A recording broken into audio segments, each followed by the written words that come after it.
Yan mga kabombo, makakausap po natin ang National Coordinator ng Parish Pastoral Council for Responsible Voting, si Dr. Arwin Serrano. Kaugnay pa rin ho dito ho sa katakdang pagpirma ni Pangulong Ferdinand Marcos Jr. doon sa batas na magpo-postpone pansamantala doon ho sa Barangay Sangguniang Kabataan election na dapat sana isasagawa sa Disyembre ng kasalukuyang taon. Magandang araw ho sa inyo, Doc, at welcome sa Bombo Radio Philippines. Si Bombo Genesis po ito, kasama natin si Bombo Ever. And thank you for joining us sa Bombo Radio Philippines. Una-una, ang sabi ho ng Commission on Elections via Chairman Garcia, aprobahan na ho ng Malacanang or nakatakdang aprobahan ng Malacanang by August 12 ito hong panukalang batas na magsususpende ho sa Barangay Sangguniang Kabataan elections. Ano ho ang reaction ng council ho dito? Kukontrahin ho ba ninyo yung move or ito hong nakatakdang pagpirma ng Malacanang? Doc.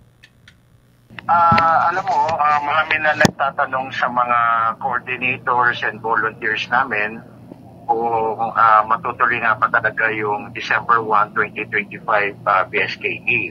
At ang palagi kong sinasagot sa kanila, hanggat wala pang batas na nagsasaad na pinapalitan yung date na yon, ay tuloy pa rin ang ating dapat gagawing paghahanda. Kaya nga inatabayanan din namin yung mga mangyayari sa mga susunod na mga araw at linggo at hopefully magkaroon na nga ng klaro kung ito ba ay mapopospone for next year or matutuloy this year.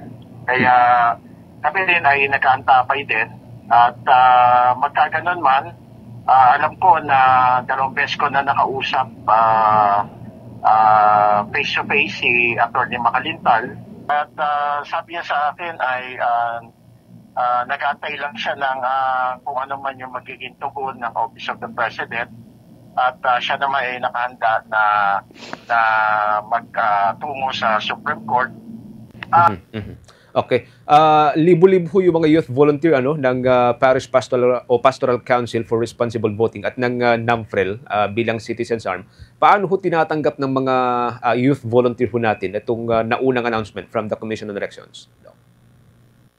Well, unang-una, yung mga ganyan, may effect din yan doon sa mga tatakbo ng mga SK na kapag nausog, ay hindi na sila makakatakbo. Meron din niyang mga, syempre dahil mga kaibigan ng mga kapwa nila mga kabataan na nagdanais din na lumahok sa SK, hindi man kandidato, meron ding epekto din ito sa ginagawa nilang paghahanda kung matutuloy nga ba. Ang mga advices ko lang sa kanila ay sige lang, ang ano nyo, pagpapakilala nyo sa inyong mga barangay kasi hanggat wala pa talagang pinal ay pwede talagang matuloy yan. Ganon din sa mga mga iba pa naming mga volunteers na nagnanais tumakbo bilang kagawad o punong barangay sa kanilang mga barangay. Gano'n din, tuloy-tuloy lang kayo sa inyong pagpapakilala, sa inyong pag-iikot, kasi baka nga naman matuloy. Kung hindi naman matuloy, ay di, dala-dala niyo yan hanggang sa susunod na taon. Sa ngayon, hindi naman po nadidiminish yun pong interest ng mga kabataan na makibahagi po sa barangay politics kasi halos every time na lamang na nakaset po yung Barangay at Sangguniang Kabataan elections ay may mga move na ito po yung ilipat, Doc? Maaaring merong epekto yan, pero basta ang tagubilin ko lang sa kanila ay matuloy man yan o ma-reset ng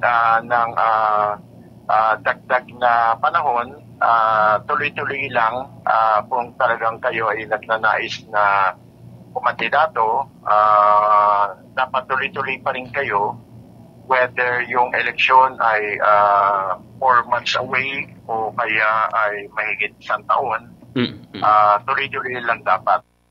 Alright. Doc Arwin, nagsimula na rin po nga itong 10-day registration period.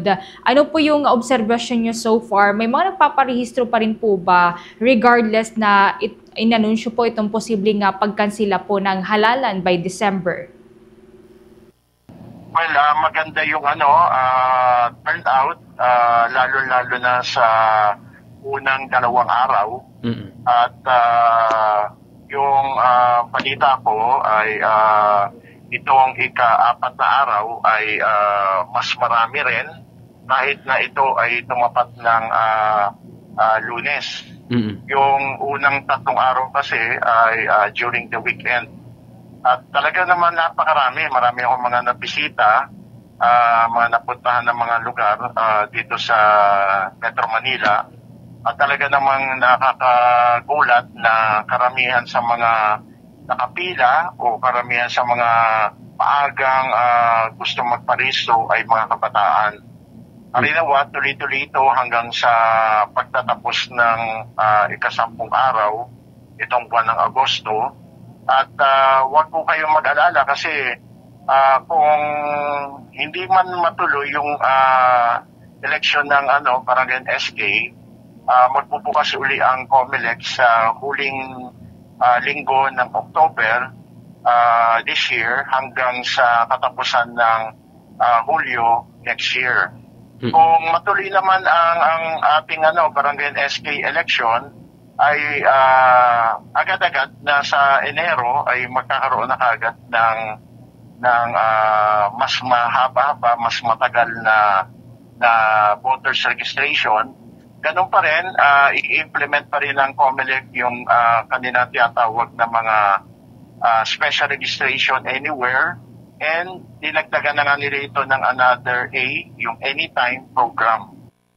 Doc Erwin, sa interview po namin kay Chairman Garcia, nasabi niya po na pinag-aaralan po ng komisyon na gawing automated na itong barangay at sangguniang kabataan elections. Kayo po sa PPCRV as election watchdog, ano po yung take niyo po dito? Nung magkasama kami sa Mindanao para doon sa farm-related activities, napiro ko nga siya. Sabi ko, kung talagang uulitin natin uli yung ginawa noong October 2023 na nagkaroon tayo ng pagsubok ng automated election sa barangay na ginawa natin sa 2 barangay dyan sa Dasmariñas at isang malaking barangay, yung Barangay Paso Tamo dyan sa Quezon City. Sabi ko, baka pwede ninyong subukan dito naman sa lungsod ng Makati kung saan ako ay botante. 23 na lang yung aming barangay sa Makati. Baka gusto nyo magsubok, just in case. Tatawa-tawa lang siya sa akin. At kaya kung yan ay automated, mas siguro i-embrace ng mga natin yan, ng mga kapwa ko botante dito sa Luzon na Makati. Recently din po, Doc Erwin, binisita niyo po pala itong Bangsamoro lately kasama po si Chairman Garcia. At ano po yung development na po dito sa Bangsamoro elections po doon nung pumunta po kayo, Doc Erwin? Well, nung nagpunta kami doon ay mock elections yung activity doon sa Lanao del Sur. Meron din yan sa Tawi-Tawi, sa Simunol at saka sa Bonggao. Tapos tinignan din yung successful transmission hanggang doon sa pinaka-main, doon sa Cotabato.